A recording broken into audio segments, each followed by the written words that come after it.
Here we are, folks, back of the Fenimore Art Museum in wonderful, beautiful, lovely, fantabulous Cooperstown, New York. Going to be heading on down to the lake today. Going to point out some points of interest here. There's beautiful Otsego Lake there, looking as beautiful as always. We're going to go down to the meeting place down here, that building right there, little small log cabin. Little small, I love that. I use my redundant words twice. But a small log cabin there. I'm going to check that out. We're going to go down to near the lake, right on the shore of the lake is Iroquois meeting place. There's an actual replica of a longhouse. So we're going to see if we can look in there today. It wasn't opened up last time we were here.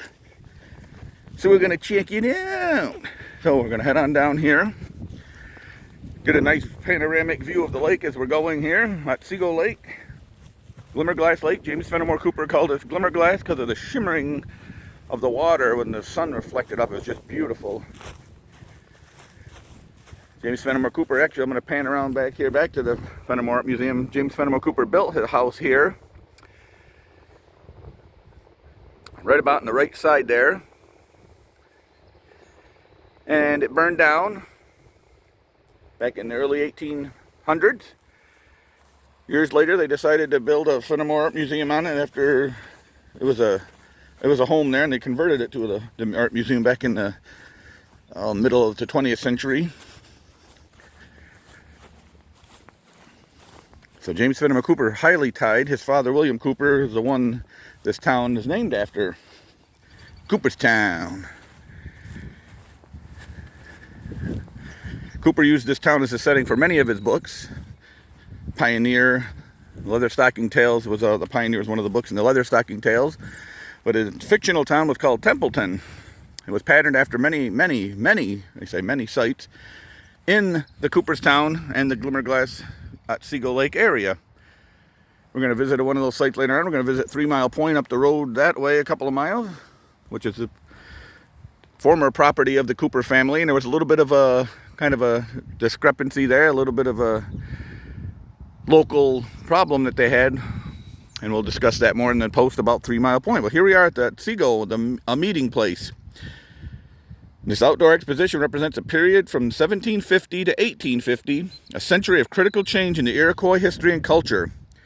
The historic buildings, gardens, and indigenous plantings of the Otsego Lake region. This exhibit was inspired by the masterpiece artworks of Eugene and Claire Thaw collection of American Indian art on the view inside the Fenimore Art Museum.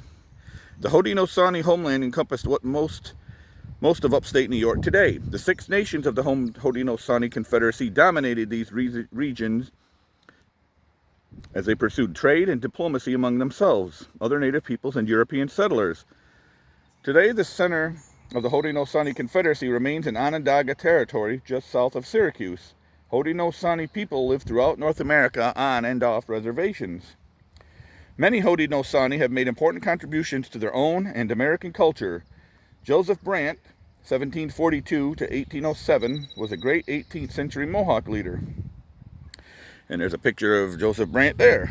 Joseph Brant was we kid in our family, was the firebug of New York. Everywhere you go, in certain places, especially down 97 going toward Port Jervis, you'll see these historic markers every so often. Joseph Brant burned this site. Joseph Brant burned here. Looking now, the direction of my camera is Cherry Valley, about 12 miles up. Joseph Brant was instrumental in that. The Cherry Valley Massacre took place in 1779. So Joseph Brant was highly instrumental in a lot of the key events that happened with the Haudenosaunee, the Iroquois Indians. He sided with the British. But here we are. This little cabin, we're going to take a peek in. It is opened up today at Otsego, a meeting place. So very primitive. You see some baskets, some beadwork. Ladder over in the corner leading upstairs, where they did their cooking around the corner here. I can't quite get my camera around there. But very primitive, of course. There's a yoke above the door there.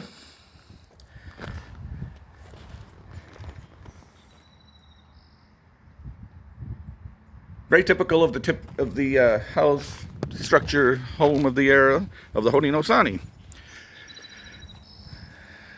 Looking back toward the Fenimore Art Museum and the Fenimore Research Center right there. Here's a pond right over here. Glimmerglass Lake. I'm going to meet you up at the next post down at the Longhouse. We're going to pick up here and we're going to hike it down there from the backyard of the Fenimore Art Museum in beautiful Cooperstown, New York.